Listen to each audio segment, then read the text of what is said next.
What's up, people? Fahir here from awesometoots.com. And since we are creating games, well, which is obvious, but what I want to say is sometimes in our game development or in our game, we want to have a delayed behavior. So we want to call a function, but execute it like 3 seconds after, or 4 seconds, or I don't know, 10 seconds, whatever. So that delayed behavior is what I want to talk about in this video, and that is called a coroutine in Unity. And a coroutine is like a regular function, except that we create it like this. So instead of typing void or it is returning an integer, an object, or whatnot, we are declaring it as IEnumerator. So IEnumerator like this. And now we need to give it a name. So let's say print after delay. Print after delay like this.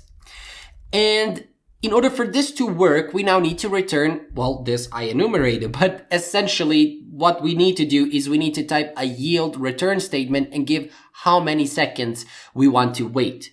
So it goes like this. We type yield and then return and then new, wait for seconds. And now we specify how many seconds we want as a parameter. So let's say we want to wait 2 seconds, and I'm going to put 2f here.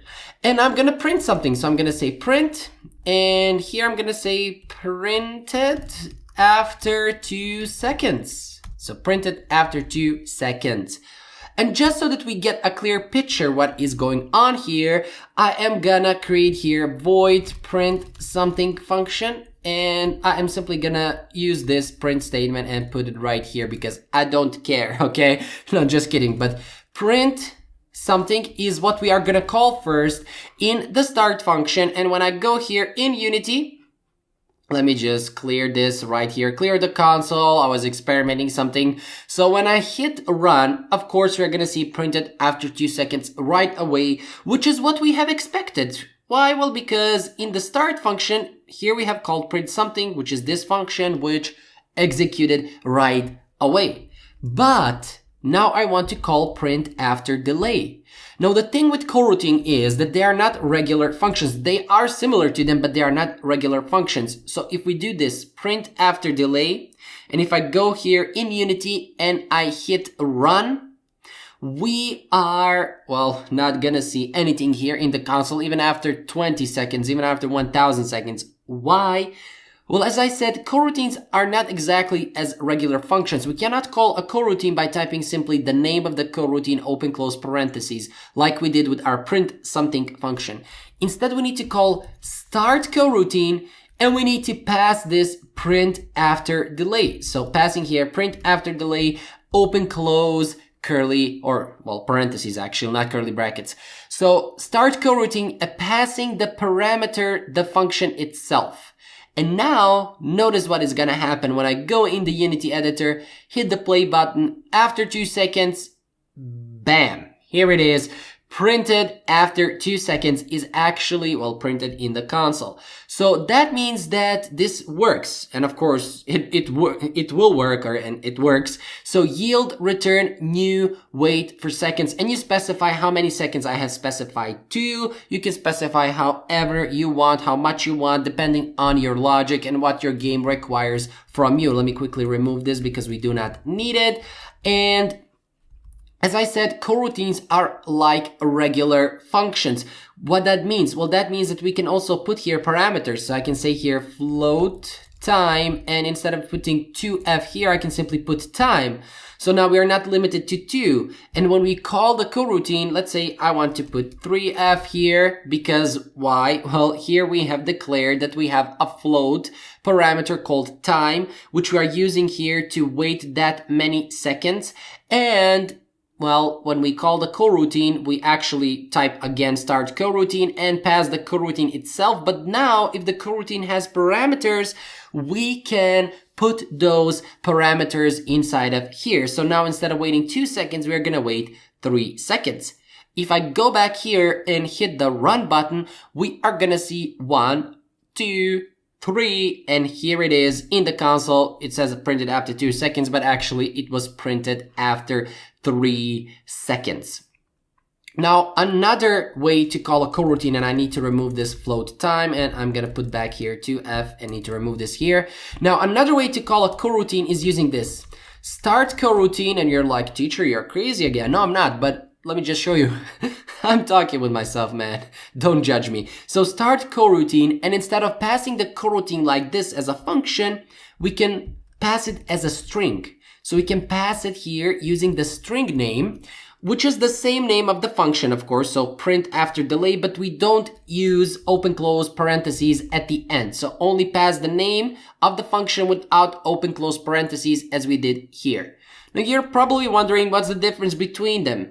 Actually, there is none. When I go here and I run them, so when I run the coroutine, notice we are going to get 2 prints in the console, 1 and 2, which you see, and I'm correct. I'm always correct. Kidding. Again, talking to myself, ignore me. So we are using 2 coroutines or calling them on 2 different ways, and there is nothing, well, different. But using this one right here, there's always a catch, man. There is always a catch. Using this way to call a coroutine, we can do what? We can stop the coroutine when we need to. And I'm going to use the same signature here, and it will stop this coroutine. So notice now I'm going to call both of these. So previously we saw that before I used this stop coroutine, we have called them like this and both of them printed in the console. But notice what is going to happen now when I use stop coroutine and passing the same name of the coroutine. I'm gonna go here, hit the run button, and we are only gonna see 1 print statement in the console, which indeed we see because, well, we have stopped the first one. So the first one, which is this one, has stopped. We did call it here to make it start, and it started, but after it hit this line, it stopped. And why is this useful? Well, this is useful for 2 reasons, or, well, 2 that I can think of, because if we try to stop this coroutine, so if I say stop coroutine and using the same signature, if I try to stop this coroutine like this, it will not work.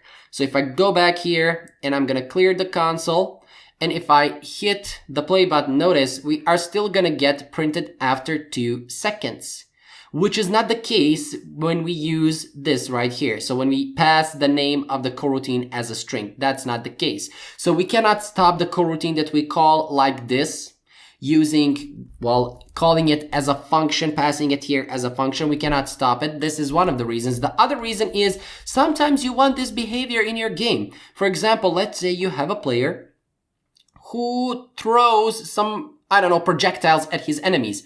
But when the player dies, and some games do this, so when the player dies, everything that is connected with the player, such as his projectiles, maybe his punches or whatnot, dies along with him. So maybe you have fired that projectile, which is going towards the enemy, but then the player dies. You can call stop coroutine and the projectile will stop and the player will not fire anything else anymore. So this is one of the reasons. Now, passing parameters here in the coroutine, if we pass the parameter float time and go here and pass the time, we cannot call it like this. We cannot pass parameters here. So we cannot say time here. And even, let me just go quickly here in my Unity editor, and I'm gonna type here clear. And when I hit the run button, failed what I wanted to say. So failed to call function print after delay. Why? Well, because now it has a different signature. It has a parameter, and we cannot call here parameters. So also we cannot stop parameters. Here we can, so here we can call parameters, but we cannot stop the coroutine after we call it. So if you want to put parameters, but you don't want to call, or after that you want to call to stop the coroutine, what you can do, you can probably do something like this. You can say private, so you can say private float time is equal to 0f like this. And when you want to call the coroutine, you will set the time to be equal to, well, your value, and then you can pass the time right here. And after that, you can call and stop that coroutine, but using parameters will not work. So using parameters will not work, and I just show you because the signature is being changed. And I'm going to put or comment this out right here because I want to show you another thing, and that is, do you remember in our pumpkin and golems game, we used time.timescale to stop the game when the pumpkin has reached the gate, or when the pumpkin fell down, or when it touched the golem. So what is this time.timescale? Well, I told you that this time.timescale controls the time in the game. If it's set to 0, everything stops. So the update function stops, the fixed update function stops. And also, let me just go here and what I wanted to say. Yeah, the physics calculation. This is what I wanted to say. The physics calculation also stops. So physics is not calculating anymore when time.timescale is set to 0. But this time.timescale also affects the coroutine. And let me show you that. So if I go back here, if I call the coroutine, everything is okay. We're gonna wait 2 seconds, and here it is. It is printed in the console. So far so good. But if I go here and call the coroutine, and I use time.timescale is equal to 0f, meaning, well, 0, and I try to call the coroutine now, it is gonna work. I am gonna call the coroutine. So going back here, and let me just clear the console so that we see actually what is going on. I am gonna call the coroutine, but the coroutine is not gonna execute. Notice nothing is printed in the console even if we wait a day. So nothing will be printed in the console. And why is that? Well, this coroutine right here is dependent, and actually this wait for seconds, this right here, this is dependent on time.timescale. So timescale needs to be 1 in order for this to work. And if it's set to 0, then nothing is working, everything is stopping, even this coroutine. But there is always a way around it, and instead of using wait for seconds, we are simply gonna wait. So wait for seconds real time. And notice, I'm gonna go back again, wait for seconds real time. Notice the summary here. It says, creates a yield instruction to wait for a given number of seconds using unscaled time. So what is that? Let me just create it here, put 2f. You see this time.timescale? Well, everything that uses scaled time is connected to time.timescale. If timescale is 0, then that scale time stops. It will not move. But unscaled time, as we just saw in the summary of wait for real seconds or seconds real time, is not dependent on time.timescale. So no matter how many seconds we put here, and even if we set here time.timescale is equal to 0, this right here will not be affected. And I will prove it to you right now. So if I go here in Unity, hit the run button or play button after 2 seconds, we are gonna see printed after 2 seconds in the console. Why? Well, now we are using wait for seconds real time. And this is a new feature. This has been added, I believe, from Unity 5.3, or let's say from 5 and above.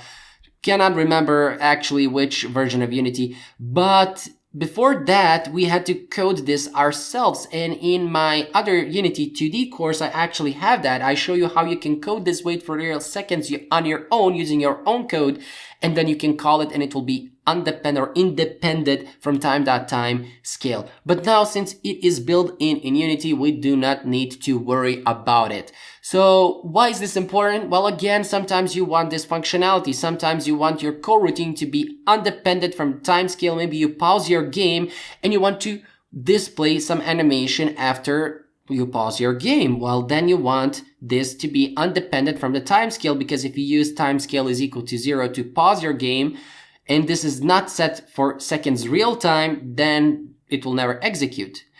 And the other one, using wait for seconds, this one is dependent on the timescale, and we saw what will happen if we try to use it and we set time is equal to, or timescale is equal to 0. It will not execute.